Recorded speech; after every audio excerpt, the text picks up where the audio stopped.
let's present this question. What I see a lot is that women communicate, but they communicate with other women. They take all these issues that are coming up for them, and they're conversing with other women, trying to work it out to the point that they think there's something wrong with the husband.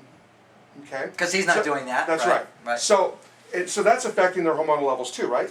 Only because they have an unrealistic expectation. Yeah, you think the conversation would be helping them, but it's not, right? With their men, you mean? Yeah.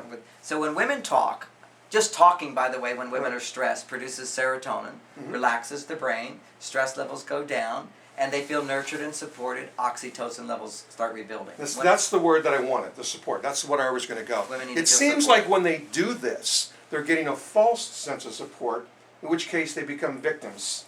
They tend to make themselves victims. Well, that can happen. Right. The only reason that happens, by the way, is the reason they talk is because talking and feeling They understood. want sympathy, right? Yeah. Feeling understood is an oxytocin producer. Okay. But there's kind of like a then positive. That's interesting. Yeah, and it becomes from addictive. Anybody. Anytime you feel understood, oxytocin gets produced.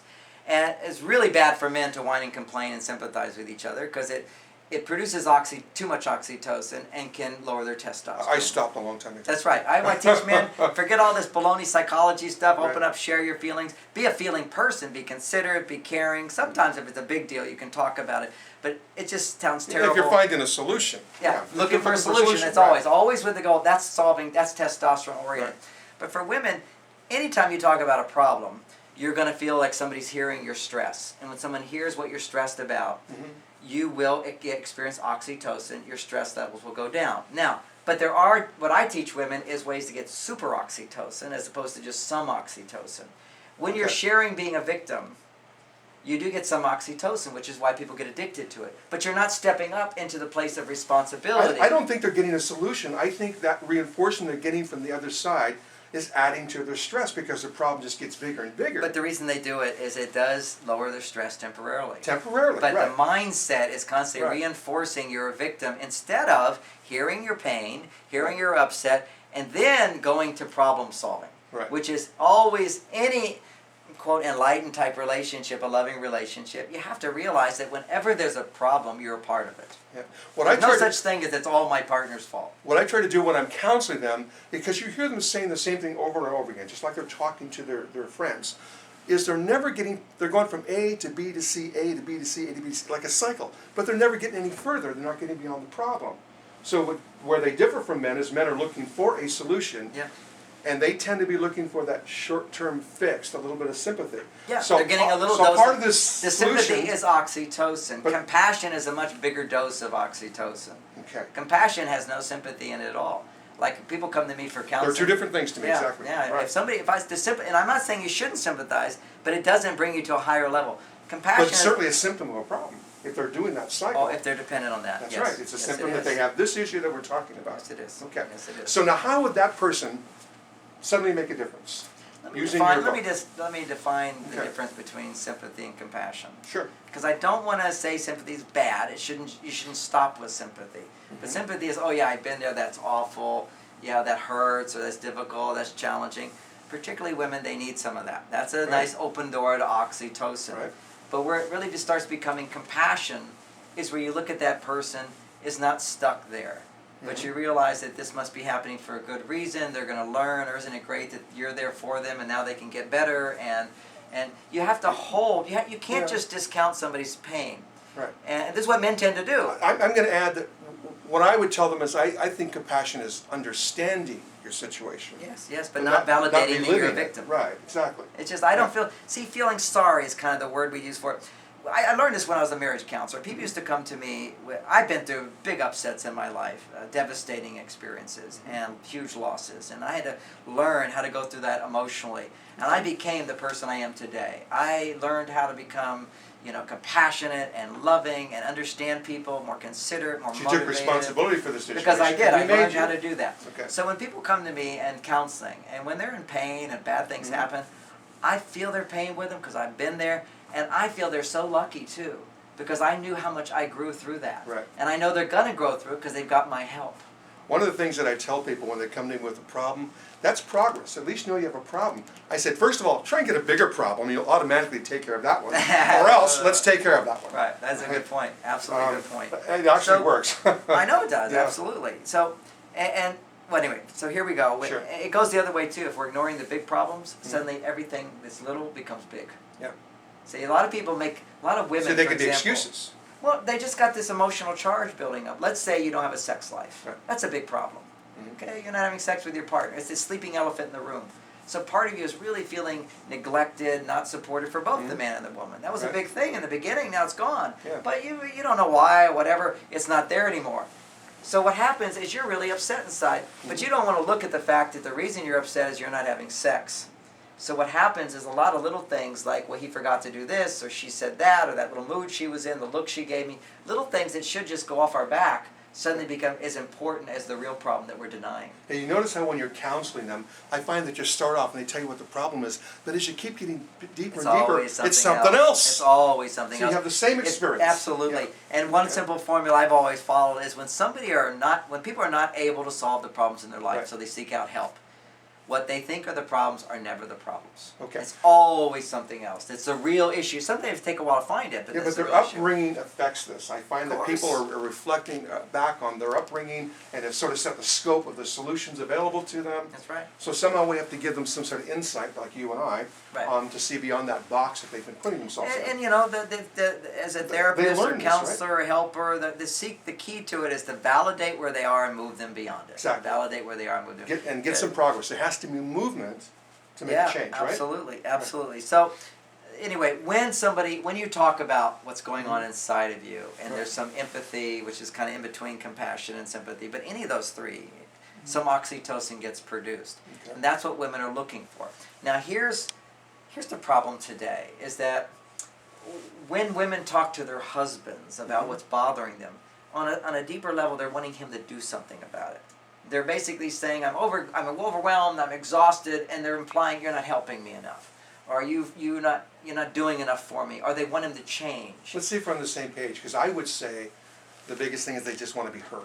But it is. That's the real thing. You're Okay. seeing deeper into it. They want to be heard. Yeah. But my whole book, Men Are From Mars, So it's is the same women thing want to said be a different heard. way then, okay. But no, I'm adding another layer to it. Okay, So I teach men to actually listen to a woman. okay. Okay, so he's listening to her. And then when she's done, she says, so what do you think?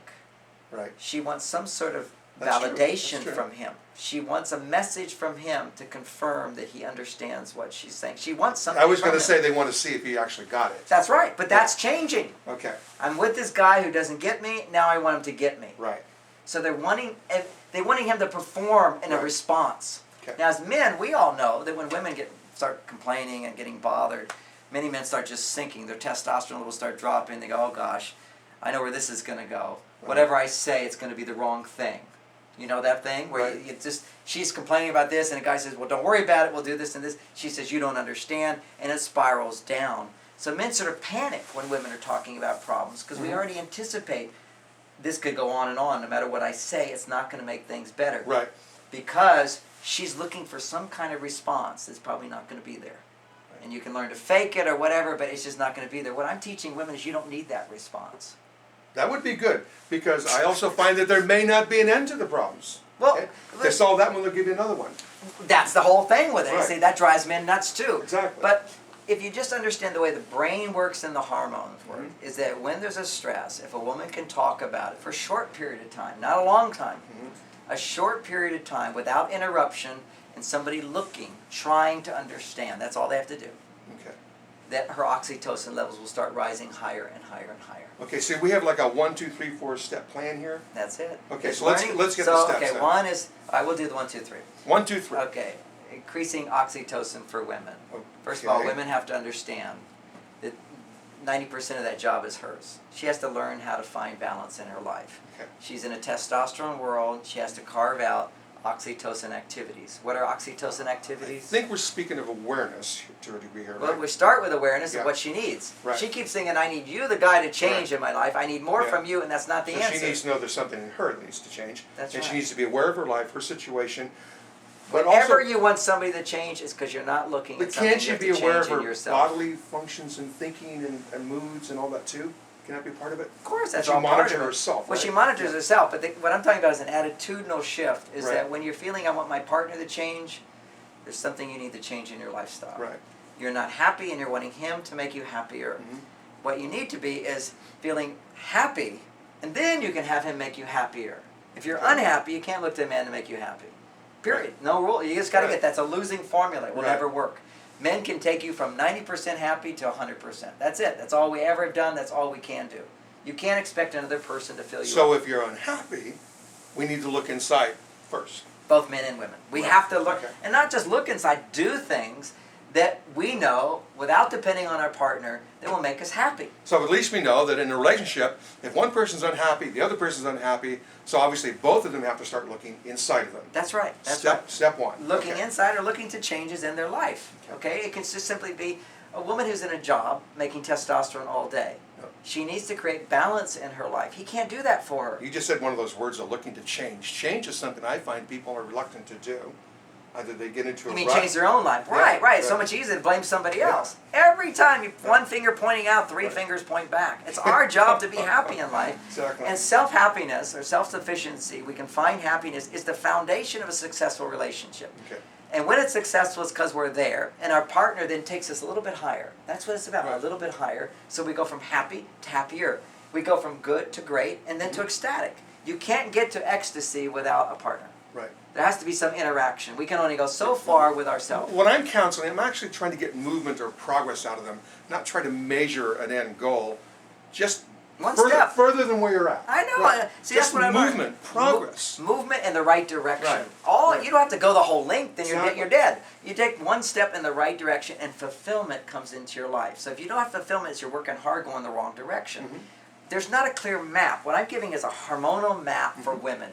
Most of your stress today is because you haven't created enough time in your day for you, where Okay. you're making sure you're getting what you need. So this would be our step 2 then.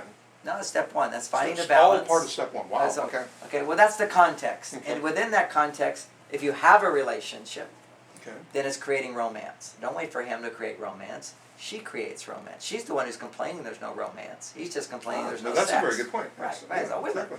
So she's complaining no romance, but he doesn't care. I'm fine without it. So she needs to do something to create it.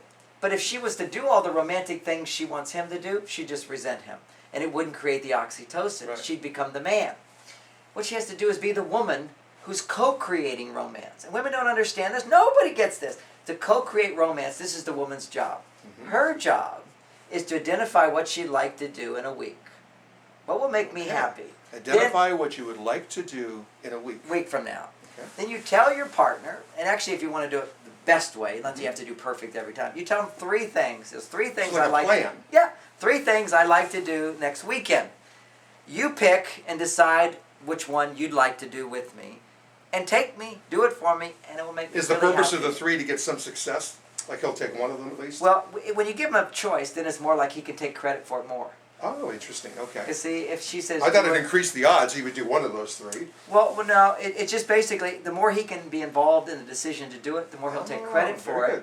And then when he And that's takes one of those positive things for him. testosterone Very producer. good. Very good. I Okay. did this. So every step we take is going to be helping both of them. That's right. But This no is matter great. what he Okay. does out of those 3, he's going to be successful. Okay. Or even if it's just one thing. Often my wife will just say, oh, this is happening, I really like to go. I said, done. Mhm. I'll plan it, I'll handle it. Now I know what it is. She's told me what it is. And she's asked me to do it. Now sometimes she'll say, oh, I'd like to do this. And I go, oh, why don't you go with one of your girlfriends? She's a wise woman. She says, I could. I'd be happy. But I'd be happier if you took me. Oh, she's done this before. Oh, over and over. Are you kidding? This lady We need to get her understands it. here too. So what it Okay. means is, see, so many women never even say what they'd like to Right. do or tell their partner because they think, well, he wouldn't like to do it. I can do a lot of stuff I don't like to do if I think that there's a big reward in it. And what's the big reward? Her happiness. See, men are born sacrificers. Yeah, but look at the timing of what you said. She has to recognize what he just did in order for her to be able to say that. Now say it Because again. he tried to put it off on her. Why don't you just go with one of your Oh, friends? right. She has to see that happens. she has to see and not let that occur. Not let that occur. Not let that stop her. Right. See, women have enormous power. All men, Right. you know, ultimately what I'm saying They is basically gave away their opportunity. they gave away their opportunity. Okay. Sometimes women will ask guys to do stuff, and guys go, oh, okay, I'll do it. And then she'll see his attitude, and she'll go, oh, don't bother, I'll do it myself. You see that all the time. Yeah. And then basically if he says he'll do it, go, hooray, he loves me. Even though he's all grumpy, as soon as he starts doing it, and you just go, great, I got help, he's going to do it, his testosterone levels are going to start going up, his grumpiness goes away. I actually find that when men actually make a commitment, they fight it at first, but then they get into it because men tend Exactly to what I write about. want to accomplish things. As soon as a man has a new goal, Exactly. he shifts from here, grumbles a little bit to get there, then he's going towards his new goal, testosterone goes up, his stress goes down, he starts feeling good about it, he forgets his grumbles, he's feeling really good. Men seem to be task-oriented to me. That's testosterone. And so when they get things in little testosterone, okay? Yes, that's testosterone. When they get things in a little task that they can accomplish, they try to do that. That's where their lives are. And when they do that, it reinforces more testosterone, it lowers their stress. Remember, men need to make 30 times more testosterone to be happy. That's why men need 30 times more acknowledgement It's and not appreciation. our fault. No, it's just how you love a man. You Right. love him by appreciating him, forgiving his mistakes, being neutral to negative things, being positive to positive things. Don't fake it. Just be neutral if it's negative instead of punish. Punish is the worst thing you can do to a man. Withholding love is the worst thing. Right. Neutral is fine. Here's a good metaphor for it. How do you train a dog to not jump up on you? If you punish him or yell at him, he'll just play the game with you. It won't change anything. What you do is you just, in a neutral tone, you just look the other way. And he'll stop doing it. He'll ignore it. You just ignore it. Ignore it, You don't whatever. give any feedback. Don't give me any response. Right. Negative response causes men to repeat negative behaviors and not do positive behaviors. Neutral response has no effect. Positive response increases positive behaviors. Catch him when he's doing something right. Ask him to do things so he can do things right. And if he doesn't do it, if he does it wrong, neutral response. Ask again.